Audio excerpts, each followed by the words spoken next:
গোটা পৃথিবী রক্ষা করার দায়িত্ব আপনার না, আপনার নিজেকে জাহান্নাম থেকে বাঁচানোর দায়িত্ব আপনার। কু আনফুসাকুম ওয়া আহলিকুম নারা। আপনি নিজে চিন্তা করেন যে আমি নিজে সরাসরি সুদের সাথে জড়াবো না, তাতে ব্যবসা বড় না হোক। বাবারে, না খায় থাকেন তবু সুদের লোন নিবেন না। ব্যবসা একটু ছোট থাকুক, সুদের লোন নিয়ে ব্যবসাকে বড় করবেন না। আমি জানি যে অনেকের কাছে আমার এই কথাগুলো শেখেলে হবে, আমি খুব ভালো করে বুঝি। এই পৃথিবীটা সুদের উপরে দাঁড়িয়ে আছে। বড় বড় ব্যবসায়ী যারা সুদি কারবার ছাড়া তারা ব্যবসা করতে পারেন না, কঠিন হয় আমি জানি। কিন্তু ভাইরে, গোটা পৃথিবী রক্ষা করার দায়িত্ব আপনার না, আপনার নিজেকে জাহান্নাম থেকে বাঁচানোর দায়িত্ব আপনার। কু আনফুসাকুম ওয়া আহলিকুম নারা। আপনি নিজের চিন্তা করেন যে আমি নিজে সরাসরি সুদের সাথে জড়াবো না, তাতে ব্যবসা বড় না হোক, তাতে আমার লস হোক, তাতে আমি গরিব থাকি, তাতে আমি পিছায় থাকি। আমি চিরকাল বাঁচবো না। যে কাফনের কাপড় পরে যাব, ওই কাফনের কাপড়ে পকেট নাই, কিছু নিয়েও যেতে পারবো না, সব থেকে যাবে, কিন্তু পাপগুলা সব পাই পাই করে ঠিকই সাথে যাবে। ঠিক না ঠিক? ভাইরা আমার, সুদের এই জন্য দ্বিতীয় দিক হলো আল্লাহর গজব নাজিল হয়। সুদখোর কখনো সুখে থাকতে পারে না। যারা সুদের কারবার করো, সুদি লোন নিয়েছো বা সুদের টাকা লাগাও, তারা আল্লাহ এবং তার রাসূলের সঙ্গে যুদ্ধের জন্য তোমরা ঘোষণা শুনে রাখো, প্রস্তুত হও। ভাইরে, কিসের আল্লাহ এবং তার রাসূলের সাথে যুদ্ধ? আল্লাহর সামান্য সৃষ্টি, একটু ঝড় আসছে, আপনাদের রাস্তাঘাট সব ধ্বংস হয়ে বরবাদ হয়ে ডুবে শেষ হয়ে গেছে। ঠিক না ঠিক? একটু ঝড়, আল্লাহর সৃষ্টি, সামান্য সৃষ্টি, আর সেখানে আল্লাহ রাব্বুল আলামিন বলছেন তার পক্ষ থেকে যুদ্ধের জন্য ঘোষণা যেন আমরা শুনে রাখি। সুদের যারা কারবার করবে, হয়তো শুরুতে টের পাবেন না বাবারা ভাইরা, একটা সময় টের পেয়ে যাবেন। সুদখোরদেরকে দেখবেন অনেক চকচকা গাড়িতে চলে, অনেক ফকফকা জিন্দিগি তারা লাইফ লিড করে। এই তো তাদের ভেতরকার ত্রাসের যে জিন্দিগি, এই সম্পর্কে যদি আপনার ধারণা থাকে, তাহলে তাদের বাহির না দেখে ভেতরটা বিবেচনা করতেন। আমি এরকম বহু লোক দেখার দুর্ভাগ্য আমার হয়েছে, যে শত শত কোটি টাকার বিজনেস তারা আছে, কিন্তু সুদের উপরে সব কিছু দাঁড়িয়ে আছে, সুদি লোন নিয়ে সব কিছু করে।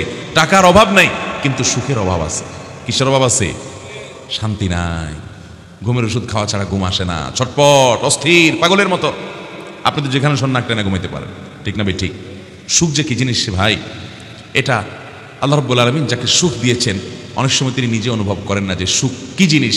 যে সুখ পায় নাই, সে দুঃখী মানুষটা জানে সুখ কাকে বলে। টাকা দিয়ে সুখ কেনা যায়? ভাইরা আমার, সুদের প্রথম ভয়াবহ দিক হলো আল্লাহ এবং তার রাসূলের সাথে এটা যুদ্ধ ঘোষণার শামিল।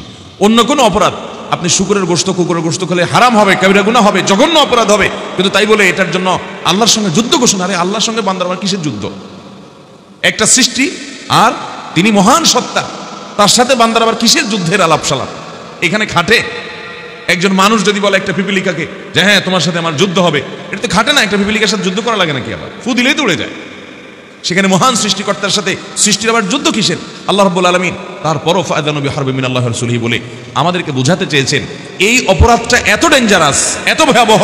তোমাদের কাছে মনে হচ্ছে কি হচ্ছে, আমি তো টাকার পিঠে টাকা দিচ্ছি, তার টাকাটা খাটাচ্ছি, এই জন্য তাকে একটু লাভ দিচ্ছি, এমন কি অপরাধ? আর আপনার তো বুঝে আসে না। একটা সভ্যতা আস্তে আস্তে ধ্বংসের দিকে চলে যায় যখন পৃথিবী সুদের উপরে দাঁড়িয়ে যায়, সুদের উপরে উঠে যায়, সম্পদ কক্ষিগত হয়ে যায়, গরিব আরো শেষ হয়ে যায়, আস্তে আস্তে সব বৃত্তে পরিণত হয়।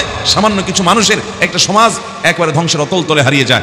একদিনে হয় না, সেটা হয়তো 100 বছর লাগবে, সেটা হয়তো অনেক যুগ লাগবে, কিন্তু ধ্বংস হবেই, এবং এর মধ্যে কোনো কল্যাণ নাই। সবচেয়ে বড় কথা হলো শয়তানের অনেক বড় অস্ত্র হলো এই সুদ। শয়তান এই সুদের কারবারের সাথে জড়িয়ে আপনার দুনিয়া আখিরাত এবং মানুষকে ধ্বংস করতে চায়। কারণ মানুষের সবচেয়ে বড় শত্রু হলো ইবলিস। এই ইবলিস আমাদের বাবা আদমের কারণে, মানুষের বাবা আদমের কারণে জান্নাত থেকে বের হতে হয়েছে, আদম আলাইহিস সালামের কারণে। এই জন্য সে সবচেয়ে বড় শত্রু, সে আমাদের ধ্বংস চায়। এই জন্য সে সুদের কারবারকে পৃথিবীতে প্রতিষ্ঠিত করবার জন্য তার সবচেয়ে বড় এজেন্ডা সে নিয়ে চলছে। মোহতারাম হাজরিন, আল্লাহ তাআলা সেজন্য এটার ভয়াবহতা বোঝানোর জন্য শুধু বলেছেন যে আল্লাহর সাথে যুদ্ধের জন্য অনুমতি এবং ঘোষণা শুনে রাখো। অতএব সুদের কারবারে জড়িত হওয়া মানে আল্লাহর সঙ্গে যুদ্ধ ঘোষণার শামিল। এক, সুদের দ্বিতীয় ভয়াবহ দিক হলো সুদের সাথে যারাই সম্পৃক্ত হয় তাদের উপর আল্লাহ তাআলার গজব নাজিল হয়। আল্লাহর কি নাজিল হয়? গজব নাজিল হয়। আল্লাহর লানত বর্ষিত হয়, আল্লাহর রহমত থেকে দূরে সরে যায় ওরা। আল্লাহর রহমত পায় না ওরা যারা সুদের কারবার করে। নবী করিম সাল্লাল্লাহু আলাইহি ওয়াসাল্লাম বলেছেন, লানাল্লাহু আকিলার রিবা ওয়া মুকিলাহু ওয়া কাতিবাহু ওয়া শাহিদাইহি। আল্লাহর লানত এবং গজব নাজিল হয় সুদখোরের উপরে, যে সুদ দেয়, সুদ দিয়া লোন নিছে, সুদ গ্রহীতা, তার উপরে সুদদাতা, সুদের লোন দাতা আর সুদের লোন গ্রহীতা, এর উভয়ের উপর আল্লাহর গজব নাজিল হয়। সুদের কথা লেখে, সুদের হিসাব রাখে, সুদের সাক্ষী হয়, সুদের সাথে যেই কোনো ভাবে সরাসরি সম্পৃক্ত হয়, এরকম সব মানুষের উপরে আল্লাহর লানত এবং গজব নাজিল হতে থাকে। ভাইরে, টাকা কামাই করে নয় পাহাড় বানায় ফেললেন, আমি বুঝলাম। সুদের কারবার করে আপনি কোটিপতি হয়ে গেলেন একদিন, বুঝলাম। কিন্তু সুখের মালিক আল্লাহ যদি আপনার উপরে আল্লাহর গজব নাজিল করার ফয়সালা করে রাখেন, আপনার টাকা আপনাকে সুখ দিতে পারবে? পারবে না ভাই, বিশ্বাস করেন পারবে না। হারামখোরদেরকে আল্লাহ তাআলা সুখ দেন না। আপনি দেখেন অনেক চকচকা ফকফকা গাড়ি বাড়ি নিয়ে চলে, কিন্তু সুখটা নাই। সুখটা ভেতরের জিনিস, ভেতরের জিনিস বাহির দেখে বোঝার উপায় নাই যে সুখের কি অবস্থা। মাথাতে পাপন্থ দেখে সুঠাম দেহের সুন্দর একবারে রাজপুত্রের মতো একজন মানুষ দেখবেন, অনেক হ্যান্ডসাম, দেখতে মনে হবে যে লোকটা কত সুখে শান্তি জানিয়ে আছে। তার ভেতরে ক্যান্সারের রোগ হয়ে থাকলে সে জানে সে কি বহন করে বেড়াচ্ছে, ঠিক না বেঠিক? সুখ যদি আল্লাহ তাআলা কাউকে না দেন তো তার বাহ্যিক রূপ দেখে আপনি বুঝতে পারবেন। এজন্য সুদের কারবারের সাথে জড়িত হলে দ্বিতীয় সুদের ভয়াবহ দিক হলো যে এটার কারণে আল্লাহর গজব নাজিল হয়। আপনি সুদের কারবার করে অনেক পয়সা কড়ি বানায়া আপনি আপনি জেনে শুনে হারাম জানার সত্ত্বেও আপনি সুদের কারবার করে পয়সা কড়ি বানানোর পর দুনিয়ার সব আলেম ওলামাকে দাওয়াত দিয়েছেন, মক্কার মসজিদুল হারামের ইমামদেরকে, শেখ সুদাইদ, সুরাইম, মাহের আল মুআইকিলি, আব্দুল্লাহ আল জোহানি, আরও যারা আছেন সিনিয়র জুনিয়র ইমাম, মুয়াজ্জিন, খতিব, মক্কা শরীফের, মদিনা শরীফের সবাইকে দাওয়াত দিয়া খুব ধুমসে খাওয়াইয়া হাদিয়া তোফা দিলেন। ওনারা সবাই মিলে আল্লাহর কাছে আপনার জন্য দুই হাত তুলে অনেক দোয়া করে দিছে। আপনার কাছে তো মনে হবে আরে কত সুখ, আমার দুনিয়ার সব বড় বড় আল্লাহর নেককার বান্দারা, আলেম ওলামারা আমার জন্য দোয়া করে দিছে। আপনি সুদের কারবার করেন, আল্লাহর ফয়সালা হলো আপনার উপর আল্লাহর গজব নাজিল হবে। দুনিয়ার সব মৌলবী মিলে যদি আপনার জন্য দোয়া করে, রহমত হবে না গজব হবে? আল্লাহ তাআলা আমাদেরকে সুদের ভয়াবহতা বুঝার তৌফিক দান করুন। বাবারে, না খায় থাকেন তবুও সুদের লোন নিবেন না। ব্যবসা একটু ছোট থাকুক, সুদের লোন নিয়ে ব্যবসাকে বড় করবেন না। আমি জানি যে অনেকের কাছে আমার এই কথাগুলো শেখেলে হবে, আমি খুব ভালো করে বুঝি। এই পৃথিবীটা সুদের উপরে দাঁড়িয়ে আছে। বড় বড় ব্যবসায়ী যারা সুদি কারবার ছাড়া তারা ব্যবসা করতে পারেন না, কঠিন হয় আমি জানি। কিন্তু ভাইরে, গোটা পৃথিবী রক্ষা করার দায়িত্ব আপনার না, আপনার নিজেকে জাহান্নাম থেকে বাঁচানোর দায়িত্ব আপনার। কু আনফুসাকুম ওয়া আহলিকুম নারা। আপনি নিজের চিন্তা করেন যে আমি নিজের সরাসরি সুদের সাথে জড়াবো না, তাতে ব্যবসা বড় না হোক, তাতে আমার লস হোক, তাতে আমি গরিব থাকি, তাতে আমি পিছায় থাকি, আমি চিরকাল বাঁচবো না। যে কাফনের কাপড় পরে যাব, ওই কাফনের কাপড়ে পকেট নাই, কিছু নিয়েও যেতে পারবো না, সব থেকে যাবে, কিন্তু পাপগুলা সব পাই পাই করে ঠিকই সাথে যাবে, ঠিক না ঠিক? ভাইরা আমার, সুদের এই জন্য দ্বিতীয় দিক হলো আল্লাহর গজব নাজিল হয়। সুদখোর কখনো সুখে থাকতে পারে না। নাম্বার 3, নবী করিম সাল্লাল্লাহু আলাইহি সাল্লামের বিভিন্ন হাদিস থেকে আমরা জানি সুদের কারবারকারী ইহুদির সাথে সাদৃশ্যপূর্ণ। ইহুদিদের মধ্যে এটা প্রচলন সবচেয়ে বেশি ছিল। ইহুদিদের প্রতি আল্লাহর রহমত নাজিল হয়েছে না গজব নাজিল হয়েছে? আল্লাহ তাআলা কোরআনে কারিমে সূরা ফাতিহার মধ্যে একবার শেষ আয়াতে কি বলছেন? গায়রিল মাগদুবি আলাইহিম ওয়ালাদ। আল্লাহ আপনার গজব যাদের উপরে নাজিল হয়েছে, অর্থাৎ ইহুদিরা, তাদের পথে যেন আমরা না চলি। আল্লাহর গজব নাজিল হওয়ার কারণে ওরা চিরলাঞ্ছিত, চিরবঞ্চিত, ওরা পৃথিবী ক্ষমতা হোল্ড করে, পৃথিবীর পলিসি মেক করে, ওরা পৃথিবীর সকল কিছুর নাটের গুরু, সব বুঝি আমরা ভাই। কিন্তু দিন শেষে ওরা ইসরায়েলের মতো একটা রাষ্ট্রে পর্যন্ত ওদের নিজেদের মতো করে ওরা সসম্মানে বেঁচে থাকবে, টিকে থাকবে সেই সুযোগ নাই। ওরা দখলদার, এই গালি ওদেরকে শুনতে হয়। এই অপরাধ ওরা করেছে, সেই অপরাধ বোধ তাদের মধ্যে আছে যে তারা মুসলমানদের জমি দখল করে, জবরদখল করে সেখানে তারা জুলুম করে করে টিকতে হচ্ছে। ভাইরা আমার, দুরিবাতে আলাইহিমুদ যিল্লাতু ওয়াল মাসকানা, লাঞ্ছনা অবধারিত করে দেওয়া হয়েছে আল্লাহর তরফ থেকে তাদের জন্য লাঞ্ছনা অবধারিত করে দেওয়া হয়েছে। এই জন্য আল্লাহর গজব নাজিল হয়েছে যে ইহুদিদের, এটা তাদের স্বভাব, এটা তাদের চরিত্র, তারা সুদের কারবারের সাথে অনেক বেশি মিশত। এই জন্য সুদের কারবারকারীর 3 নম্বর ভয়াবহ দিক হলো সে ইহুদিদের সাথে সাদৃশ্য রাখে। চিন্তা করেন, মুসলমান অনেকে নামাজ কালাম পড়ে, দাঁড়িয়ে রাখে, সুদের কারবারের সাথে জড়িত হয়। আপনার দৃষ্টান্ত এবং আপনার উপমা হলো ওই ইহুদির সাথে আপনার মিল। আল্লাহ তাআলা আমাদেরকে বেঁচে থাকার তৌফিক দান করুন। নাম্বার 4, জাহিলি যুগ, ইসলাম পূর্ব যুগে মধ্যপ্রাচ্যে নবী করিম সাল্লাল্লাহু আলাইহি ওয়াসাল্লামের আগে যে আইয়ামে জাহিলিয়াত ছিল, সেই আইয়ামে জাহিলিয়াতের সময়, ওই সময়টাতে পৃথিবীতে সুদের প্রচলন অনেক বেশি ছিল। ওই জাহিলি যুগের কালচারকে ধরে রাখে সুদখোর। যারা সুদের কারবার করে তারা জাহিলি যুগের ওই কালচারটাকে ধরে রাখে, তাদের অনুসারী হয়, শুধু ইহুদিদের না। নাম্বার 5, নবী করিম সাল্লাল্লাহু আলাইহি ওয়াসাল্লামকে আল্লাহ মেরাজে বিভিন্ন পাপের শাস্তি কেমন হবে তার দামি দেখিয়েছেন, কেমন হবে তার একটা চিত্র আল্লাহ তাআলা দেখিয়েছেন, কাল্পনিক চিত্র আল্লাহ তাকে সরাসরি দেখিয়েছেন। তার মধ্যে আল্লাহর পক্ষ থেকে সুদখোরকে কিভাবে শাস্তি দেওয়া হবে সেটা নবী সাল্লাল্লাহু আলাইহি ওয়াসাল্লামকে মেরাজে নিয়ে আল্লাহ দেখিয়েছেন। স্বপ্ন যুগে আল্লাহ তাআলা দেখিয়েছেন, মেরাজে আল্লাহ দেখিয়েছেন তাকে বিভিন্ন অপরাধের শাস্তি, সুদখোরের শাস্তি দেখিয়েছেন যে রক্তের নদীতে সে হাবুডুবু খেতে থাকবে, তাকে আঘাত করা হবে, আঘাতের পরে আঘাত এটা রদ করা হবে এবং রক্তের নদীতে সে হাবুডুবু খেতে থাকবে। এটাই তার শাস্তি হবে, ভয়ঙ্কর শাস্তি সুদখোরকে। মোহতারাম হাজরিন, সুদের 6 নম্বর ভয়াবহতা হলো দুনিয়াতে যারা সুদের কারবার করে অনেক পয়সাওয়ালা হয়, দেখতে অনেক ভালো লাগে। আখিরাতে তাদের দৃশ্য কেমন হবে, চিত্র কেমন হবে, রূপ কেমন হবে? আল্লাহ বলেছেন লা ইয়াকুমু ইল্লা কামা ইয়াকুমুল্লাযী ইয়াতাখাব্বাতুহু আশ-শায়তানু মিনাল মাস। জিনে ধরা রোগী, বিকৃত মস্তিষ্ক বা অসুস্থ মানুষ যাদেরকে আপনি পাগল বলেন, এরকম মানুষদের মতো কিয়ামতের ময়দানে উদ্ভ্রান্ত হতে থাকবে। শয়তান দুষ্ট জিন কারোর উপরে ভর করলে যেরকম সে মাতলামি করতে থাকে, এরকম মাতালের মতো ছটফট করবে কিয়ামতের ময়দানে। অনেক পাপী থাকবে কিয়ামতে, অনেক অপরাধী থাকবে, জেনাকারী থাকবে, হারাম অন্যান্য হারাম কাজ করানোওয়ালা থাকবে, মানুষ খুনি থাকবে, মদের কারবারি থাকবে, অনেক খারাপ কাজ করা মানুষগুলো থাকবে, ভালো মানুষ থাকবে, সবাই থাকবে। কিন্তু যাদেরকে কিয়ামতের ময়দানে দেখা যাবে পাগলের মতো, জিনের রোগীর মতো ছটফট আর পাগলামি মাতলামি করতেছে, এই লোকগুলোকে দেখে কিয়ামতের সব মানুষ বুঝবে এগুলো দুনিয়াতে সুদ করছিল, এগুলো দুনিয়াতে কি ছিল? সুদ করছিল। এরকম অপমানজনকভাবে তারা কিয়ামত উঠবে। এটা সুদের 6 নম্বর ভয়াবহতা। 7 নম্বর হলো আল্লাহ তাআলা ঘোষণা দিয়েছেন ইয়ামহাকুল্লাহুর রিবা ওয়া ইউরবিস সাদাকাত। আল্লাহ তাআলা সুদকে ধ্বংস করবেন দুদিন আগে আর পরে। আটালিকা অনেক কিছু বানায় টানায় নেবেন, একটা সময় ধ্বংস করবেই আল্লাহ তাআলা সুদকে। আল্লাহ ঘোষণা দিয়েছেন আখিরাত তো বটে, দুনিয়াতেই ধ্বংস করবেন, ধ্বংস নিশ্চিত সুদের। এটা হলো সুদের 7 নম্বর ভয়াবহতা। 8 নম্বর হলো নবী করিম সাল্লাল্লাহু আলাইহি সাল্লাম তিনি বলেছেন ইজতানিবু আস-সাবআল মুবিকাত, তোমরা 7টি ধ্বংসাত্মক অপরাধ থেকে বেঁচে থাকো। এর মধ্যে একটা হলো আকলুর রিবা, সুদ খাওয়া। এই 7টা মহা ধ্বংসাত্মক, মানুষকে শেষ করে দেয়। সব পাপী মানুষকে শেষ করে, কিন্তু এগুলো বেশি ধ্বংসাত্মক। এরকম 7টা পাপের মধ্যে একটা হলো সুদ। এরকম ভয়ঙ্কর বিষয় যে ওই শর্ট ভয়ঙ্কর হারামের মধ্যে আবার হারাম, বড় হারাম, কবিরা গুনার মধ্যে আবার চরম পর্যায়ের কবিরা গুনার যে 7টার শর্ট লিস্ট, ওর মধ্যে সুদ স্থান পেয়েছে। অর্থাৎ এরকম ডেঞ্জারাস এবং ভয়াবহ। সুদের 9 নম্বর ভয়াবহ দিক হলো, আপনারা এই হাদিস শুনেছেন, নবী করিম সাল্লাল্লাহু আলাইহি ওয়াসাল্লাম বলেছেন আর রিবা লির-রিবা 70 হুবান ওয়া আইসারুহা আইয়ানকাহার রাজুলু উম্মাহ। সুদের 70টা ডেঞ্জারাস ভয়াবহ খারাপ দিক আছে। এর মধ্যে সবচেয়ে নরমাল খারাপ দিক যেটা, এর চাইতে ভয়াবহ আরো সবগুলা, এর মধ্যে সবচেয়ে কম ভয়াবহ তুলনামূলক যেটা, সেটা কি? সেটা হলো কোনো মানুষ নিজের মায়ের সাথে জেনা করলে যেরকম ডেঞ্জারাস অপরাধ হয়, নোংরামি হয়, অসভ্যতা হয়, সুদের কারবার করলে তার চাইতে বেশি অসভ্যতা হয়। এটা হলো একটা।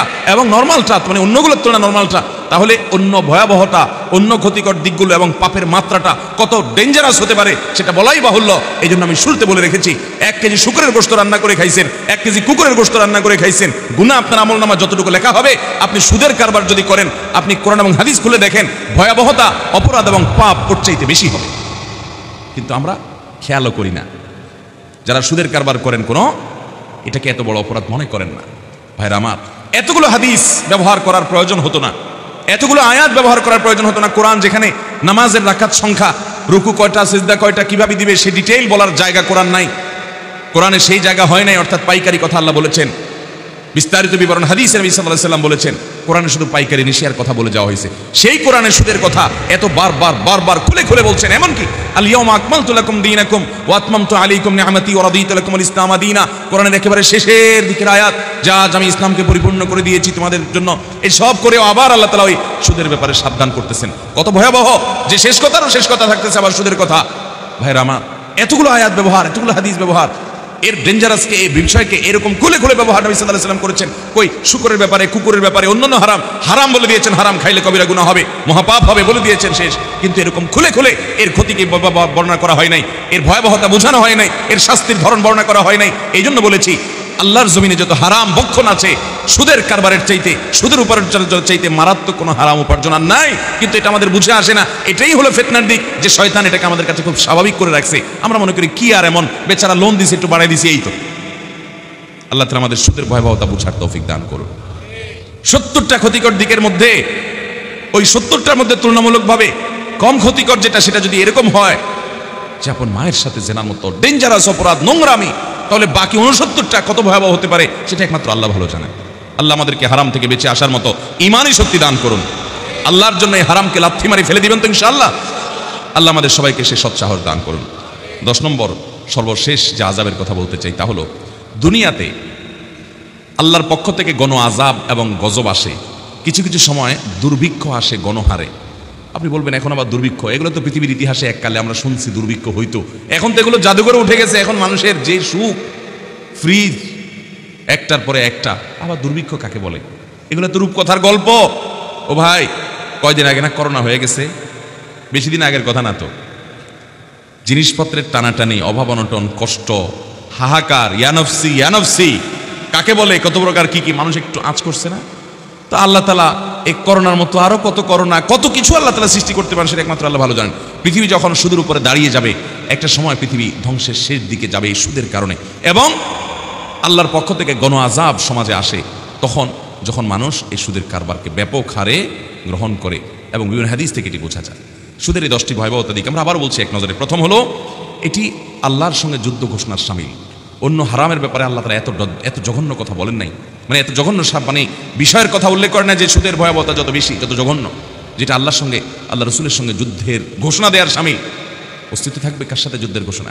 দ্বিতীয়ত, সুদের কারবারি, সুদের সাথে সংশ্লিষ্টতা অর্জনকারী, তাদের উপর আল্লাহর লানত এবং গজব নাজিল হবে।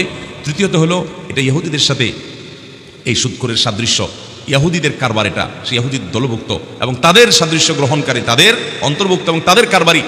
আর চতুর্থত হলো, জাহিলি যুগের, আইয়ামে জাহিলিয়াত যুগের কালচারের সে প্রবক্তা, ওইটাকে প্রতিষ্ঠাকারী, যেটাকে ইসলাম শেষ করে বিদায় করে দুনিয়াকে সুন্দর করে সাজিয়েছে, সে জাহিলি যুগের সেই অন্যায় এবং পাপের ধারক, সেটাকে ধরে রাখছে। 5 নম্বর হলো, সুদখোরের শাস্তি কি হবে? আল্লাহ রাব্বুল আলামিন নবী সাল্লাল্লাহু আলাইহি ওয়াসাল্লামকে দেখিয়েছেন যে রক্তের নদীতে সে হাবুডুবু খেতে থাকবে, তাকে আঘাত করা হতে থাকবে এবং সে হাবুডুবু খেতে থাকবে, এবং এটাই তার শাস্তি চলতে থাকবে দীর্ঘকাল পর্যন্ত। সুদের 6 নম্বর ভয়াবহতা হলো যে সুদখোর সে কিয়ামতের ময়দানে জেনে ধরা রোগীর মতো, মাতালের মতো, পাগলের মতো ছটফট করবে। তার পাগলামি দেখে সবাই বুঝবে এই দুনিয়াতে সুদখোর ছিল, অন্য আরো পাপিষ্ট খারাপ মানুষও কিয়ামতে থাকবে, কিন্তু কারোর অবস্থা এত করুণ হবে না, ওর অবস্থা যেরকম করুণ হতে থাকবে, এটা তার জন্য অপমাননাকর শাস্তি, সুদের মতো ভয়াবহ কাজে সে জড়াবার কারণে। আর 8 নম্বর হলো, 7টি ধ্বংসাত্মক কবিরা গুনাহগুলোর ভিতরে আবার মহাপাপ, ধ্বংসাত্মক কবিরা গুনাহ একেবারে দুনিয়া আখিরাত সব শেষ করে দেয়। সেই মহাপাপের মধ্যে আবার মহাপাপের শর্ট লিস্টের 7টার মধ্যে এই সুদের বিষয়টি উঠে এসছে। সুদের 9 নম্বর ভয়াবহতা হলো যে এর 70টি খারাপ দিকের মধ্যে তুলনামূলকভাবে, ওই 70টার মধ্যে তুলনামূলকভাবে সাধারণ হলো নিজের মায়ের সাথে জেনা করার মতো। সুদের অপরাধ, সুদের ভয়াবহতা এত মারাত্মক যে সেটা এই 70টা, এটা সহ আর 69টা খারাপ দিকের বিষয় এই সুদের মধ্যে আছে, তার চেয়ে তো ভয়াবহ সুদ। 10 নম্বর হলো, আল্লাহর পক্ষ থেকে গণ আযাব এবং গজব নাজিল হয় সুদের কারবারের মধ্যে। অতএব ভাইরা আমার, দুনিয়ার সামান্য মুনাফার লোভে আমরা এনজিওগুলো থেকে, বিভিন্ন প্রতিষ্ঠান থেকে সুদে কখনো লোন নেব না ইনশাআল্লাহ। আমার আশেপাশে অনেকে সুদের লোন নিয়ে অনেক দোকানদারি হয়ে করে অনেক বড় কিছু করে ফেলছে। 4টা দোকান করছে, 2টা দোকান করছে, অনেক পয়সা করছে, ঘরের চাল দিছে, গরু কিনছে, ছাগল কিনছে, অনেক কিছু করছে, কিন্তু আমরা এগুলা করব না ইনশাআল্লাহ। এর জন্য ওলামায়ে কেরাম এবং এদেশের সৎকর্মশীল মানুষেরা, মানুষকে ঋণ দিতে হবে, সহযোগিতা করতে হবে। আমরা আমাদের আসুন্নাহ ফাউন্ডেশন থেকে গত বছর প্রায় 1000 পরিবারকে গরু এবং ছাগল কোনো দাবি ছাড়া কিনে মালিক বানাই দিছি, যেন তারা নিজের পায়ে নিজে দাঁড়াতে পারে। এই বছর আমরা 1300 পরিবারকে সারা দেশে আলেমদের মাধ্যমে রিক্সা কিনে দিয়ে তাদের দারিদ্র্য বিমোচন করার উদ্যোগ গ্রহণ করেছি। সারা দেশের সমস্ত মসজিদ, মাদ্রাসা থেকে, সব জায়গা থেকে ওলামায়ে কেরাম যদি এভাবে উদ্যোগী হন, তাহলে ইনশাআল্লাহ এনজিওদের এই ঋণের বোঝা নিয়ে দুনিয়া আখিরাত সব ধ্বংস করা এবং সুদের কারবারে জড়িত হওয়া থেকে আমাদের ভাইরা বেঁচে যাবে ইনশাআল্লাহ। যদি কথার কথা আপনাকে কেউ দেওয়ার মতো লোক নাই হয়, আপনি লোন পাইলেন না, তাই বলে কি আপনি সুদ খাবেন? তাই বলে আপনি হারাম করবেন? মনে রাখবেন, হারামে আরাম নাই। এই কথা আমরা মুখে সবাই বলি, কিন্তু কাজে দেখলে বোঝার উপায় না যে আমরা বিশ্বাস করি হারামে যে আরাম নাই। আল্লাহ তাআলা আমাদেরকে হারামকে ছেড়ে দেওয়ার তৌফিক দান করুন। হারাম ছাড়বেন তো ইনশাআল্লাহ, হারাম পরিহার করবেন তো ইনশাআল্লাহ। সৎ সাহস এবং হিম্মত করেন। দোয়া কবুল হবে না, ইবাদত কবুল হবে না, সন্তান মানুষ হবে না, ইবাদতের স্বাদ পাবেন না হারাম খাইলে। আগে হালাল খান, এরপরে নেকামলের চিন্তা করেন। আমাদের দেশে মানুষের চিন্তা হলো আগে পয়সা করে কামাইনি, এরপরে হাজি সাহেব গাজী সাহেব হয়ে শেষ বয়সে এসে আমি ভালো মানুষ সেজে যাব এবং নেকামল শুরু করব। আগেরগুলো সব দান টাক করে সব ভুলাই ফেলবো। মানুষকে ভুলাতে পারবেন, মানুষ আপনার ইতিহাস অনেকে জানবে না, ভুলে যাবে, কিন্তু আল্লাহর কাছে কোনো কিছু লুকায়িত থাকবে। অতএব হারাম থেকে বাঁচবো তো ইনশাআল্লাহ। আল্লাহ আমাদের সবাইকে আমলের তৌফিক দান করুন। জাযাকুমুল্লাহু খায়রা ওয়া আখিরু দাওয়ানা আলহামদুলিল্লাহি রাব্বিল আলামিন।